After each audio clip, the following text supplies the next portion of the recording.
O que esperar do America First?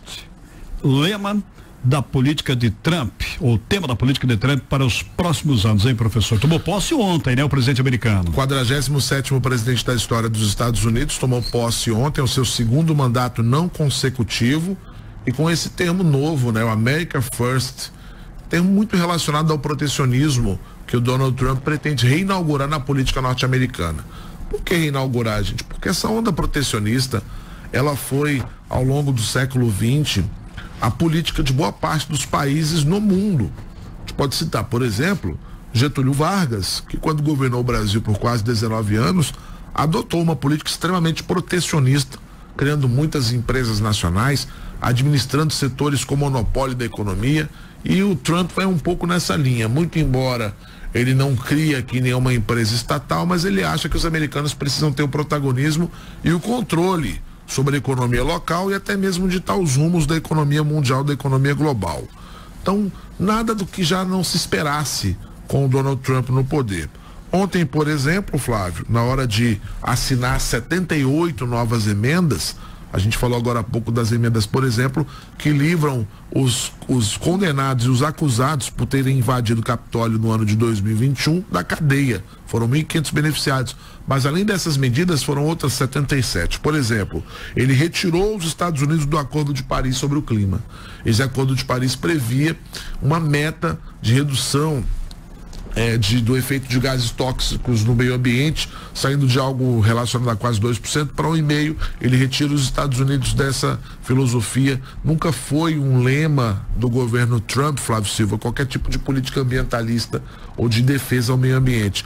Inclusive, ele diz que vai faltar energia nos próximos anos no mundo, e por isso os Estados Unidos precisam voltar a apostar forte no petróleo, deixando muito claro que essa história de fontes renováveis não é algo que vai ser uma política governamental do seu governo, do governo Trump. Ele vai voltar a se realinhar especialmente com a ideia do petróleo e gás para incentivar o que ele chama de necessidade, né?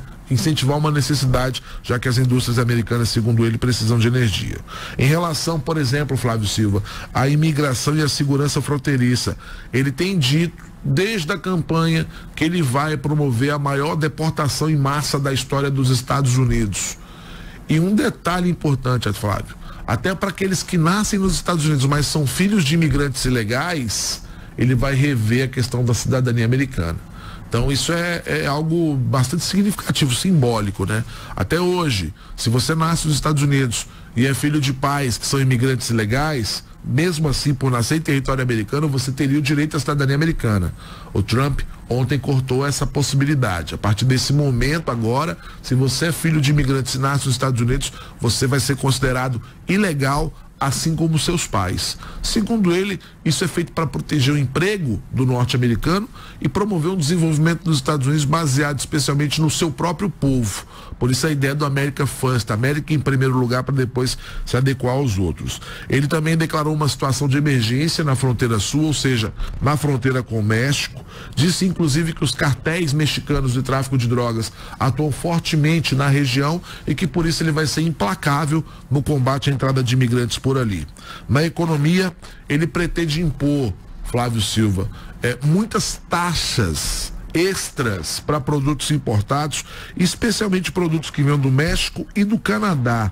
E vai manter, segundo ele, por enquanto, as tarifas para os produtos chineses. Então, em relação à China, o Trump decidiu não medir forças. Pelo contrário, atuar em regime de colaboração. Mas no que diz respeito à política econômica local, ele já afirmou que vai sobretaxar produtos mexicanos e produtos canadenses que entram na região. Lembrando que até pouco tempo atrás ele falou em anexar o Canadá. Ou seja, tentar sufocar um pouco dos seus vizinhos para aumentar a sua influência diante da região.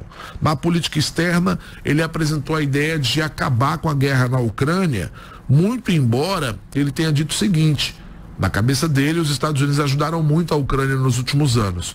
Ele defende algo mais imparcial, ou seja, os americanos entrariam para tentar arbitrar uma solução para o conflito, mas não necessariamente aliado com a Ucrânia, como aconteceu até agora.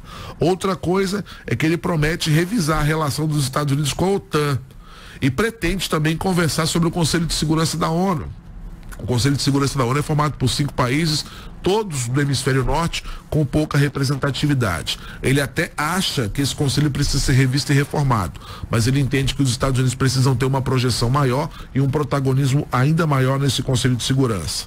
Ontem, Flávio, através de um dos seus decretos e emendas, ele declarou que lá nos Estados Unidos só existem 2 gêneros, masculino e feminino, e vai eliminar todos os programas de diversidade, toda a questão da equidade e principalmente da inclusão em instituições federais. Por que isso? Porque, gente, também nos Estados Unidos, em alguns estados, em algumas universidades, existem programas para cotistas. Entre esses cotistas, cotistas de gênero. Então, ontem o decreto americano acabou com isso. A partir desse momento, o governo, o estado norte-americano só reconhece o gênero homem e o gênero mulher. Prometeu também, Flávio, fazer uma grande reforma governamental para cortar gastos e disse que a presença do Elon Musk no governo vai ter principalmente essa missão de tentar trazer tecnologia para o sistema, eliminar a burocracia, acelerar as decisões do governo.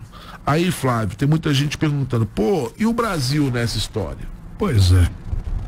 Qual é o posicionamento do Brasil? Em que cenário se apresenta o Brasil, hein, professor?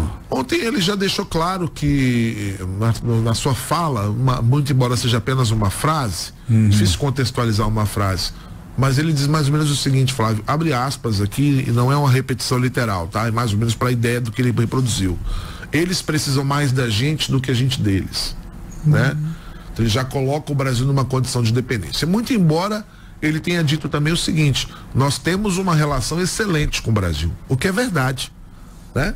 Desde a década de 40, a relação Estados Unidos e Brasil é quase umbilical, sim, né? Independente dos governos.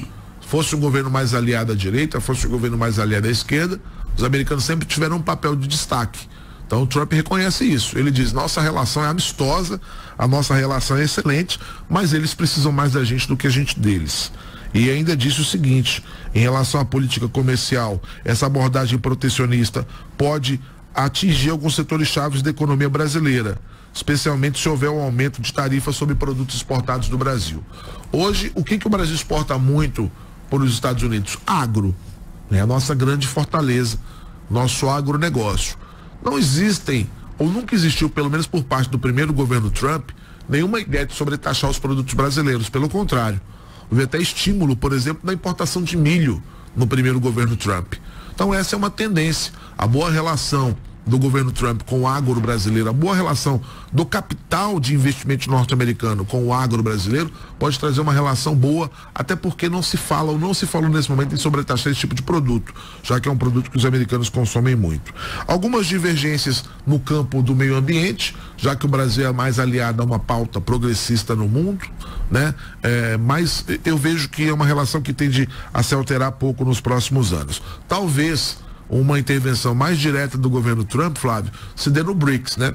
Sim. Que é o grupo de países que estão ali mais ou menos no mesmo nível de desenvolvimento, que tentaram trabalhar para a criação de um bloco econômico que pudesse interagir globalmente para ganhar vantagens em relação ao mercado global. Então talvez algum tipo de intervenção do Trump se dê exatamente ali para desestabilizar o BRICS, mas eu não vejo nada como tão terrorista ou como tão pesado para a economia brasileira nos próximos anos. Acho que a gente vai ter que se adequar a um mundo hoje que vai assistir os Estados Unidos se isolando das questões globais e se dedicando mais às questões internas, às questões dos próprios americanos. Muito bem, essa análise política do professor Hélio Borges. Professor, para concluir, eu queria te fazer uma pergunta aí com relação ao Trump. Ele promete o decreto aí para acabar com a censura. Como é que você vê esse posicionamento dele, hein? Flávio, ele quer, aqui no Brasil a gente está indo na contramão, a gente está falando na regulação das redes sociais, né, especialmente. Sim. Porque é uma reflexão aqui, pode tudo nas redes sociais? Pode xingar, pode ofender, pode mentir, pode tudo nas redes sociais? Então, se não pode, vamos regulamentar. Esse é o mote, ou pelo menos o grande objetivo de muitos dos que falam em regulamentar no Brasil. Lá nos Estados Unidos, o Trump diz o seguinte, as leis já existem. Se eu difamar o Flávio Silva aqui ao vivo, já existe uma lei para isso. Sim. Se eu difamar na rede social, já existe uma lei para isso, o entendimento é o mesmo.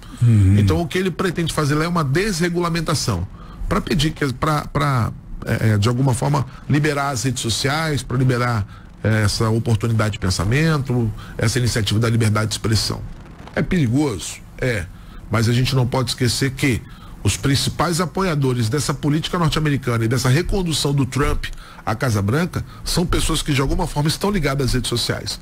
Ontem, inclusive, você vê várias dessas personalidades na posse do Trump. Então, certamente nos próximos anos, a gente vai ver nos Estados Unidos uma abertura ainda maior para essa possibilidade de exploração total das redes sociais.